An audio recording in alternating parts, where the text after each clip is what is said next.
السلام علیکم ویورز، امید کرتی ہوں سب خیریت سے ہوں گے اور سب کے لیے قرآن پاک کا ترجمہ عملی زندگی میں مددگار ثابت ہو رہا ہوگا۔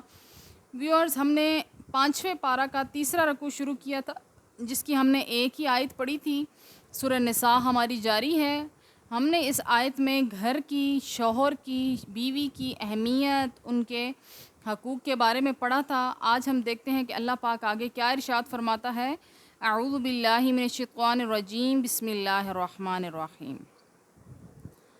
وَإِنْ اور اگر خف تم خوف کرو تم شقاقہ ناچاکی کا بینہما ان کے درمیان فبعثوا تو مقرر کرو حکمن ایک پنچ من اہلہ اس مرد کے کنبہ سے و حکمن اور ایک پنچ من اہلہا اس عورت کے کنبہ سے ان اگر یریدہ وہ دونوں ارادہ کریں گے اصلاحاً صلح کا جو وفق اللہ تو موافقت پیدا کر دے گا اللہ تعالی بینہما ان دونوں میاں بیوی کے درمیان ان اللہ تو بے شک اللہ تعالی کانا علیماً خبیرہ سب کچھ جاننے والا اور ہر بات سے باخبر ہے۔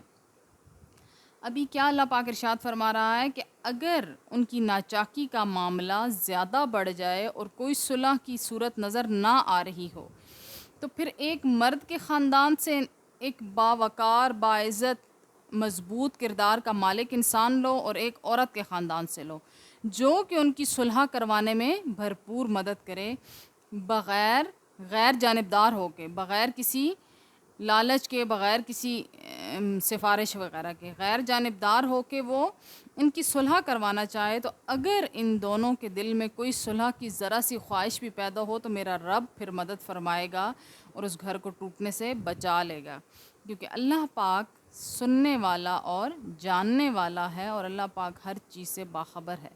اللہ پاک تو وہ بھی جانتا ہے جو ہم دل میں خیال کرتے ہیں، جو دماغ میں سوچتے ہیں۔